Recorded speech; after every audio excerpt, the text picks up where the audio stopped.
Alors, aujourd'hui, on va s'intéresser à l'esprit derrière les dragons, les complots et le trône de fer. On va plonger dans la vie d'un homme dont l'imagination a, complètement redéfini la fantaisie pour des millions de gens, le célèbre et assez complexe George R.R. Martin. Imaginez un peu. En 2011, quand Game of Thrones était au sommet de sa popularité, le magazine Time lui a collé cette étiquette monumentale. Ce n'est pas juste un compliment, c'est la reconnaissance d'un statut culturel. Ça le place carrément aux côtés du père fondateur de la fantaisie épique. Rien que ça. Et c'est ça, la vraie question. Comment ce gars, parti de pas grand-chose, a-t-il pu créer un univers qui a littéralement captivé la planète entière? Pour comprendre, il faut revenir en arrière, bien avant le trône de fer. Son histoire, elle ne commence pas à Westeros, non. Elle commence dans le New Jersey des années 50, avec un jeune garçon et une énorme pile de bandes dessinées. Il vient d'un milieu plutôt modeste, son monde était limité aux quelques rues qu'il voyait de sa fenêtre. Mais voilà, les histoires de super-héros lui ont ouvert des mondes infinis. Et ce n'était pas juste un lecteur passif, attention, il écrivait déjà des lettres, des fanfictions, il commençait déjà à créer ses propres histoires. Ce qu'il faut bien comprendre, c'est que bien avant Game of Thrones, Martin, c'était déjà une pointure dans le monde de la science-fiction. Il a raflé les récompenses les plus prestigieuses du genre. Il n'est pas sorti de nulle part, il a patiemment construit sa réputation, nouvelle après nouvelle, prix après prix. Et puis, au milieu des années 80, son succès littéraire l'amène vers un autre monde, un monde tout aussi impitoyable que Westeros, la télévision. Et cette expérience, elle va être absolument décisive pour la suite. Il a bossé sur des séries qui sont devenues cultes. Il a appris tous les rouages de la narration pour l'écran, la structure, les dialogues qui claquent, mais il a aussi appris autre chose, la frustration.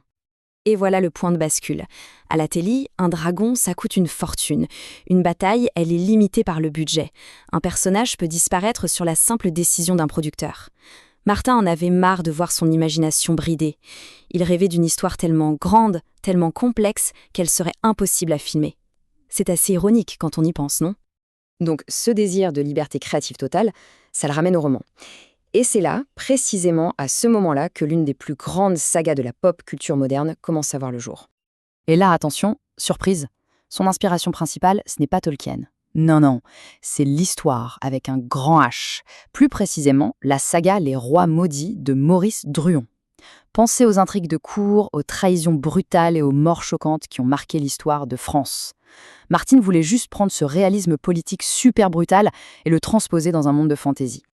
Et c'est exactement ça qui a rendu sa saga si révolutionnaire. Fini les héros tout blancs et les méchants tout noirs. À Westeros, tout le monde a ses raisons, la magie est rare, elle est dangereuse, et personne, mais alors absolument personne, n'est en sécurité. Et le fait d'utiliser des chapitres avec des points de vue différents nous plonge dans la tête de chaque personnage, ce qui rend les conflits encore plus complexes, encore plus personnels.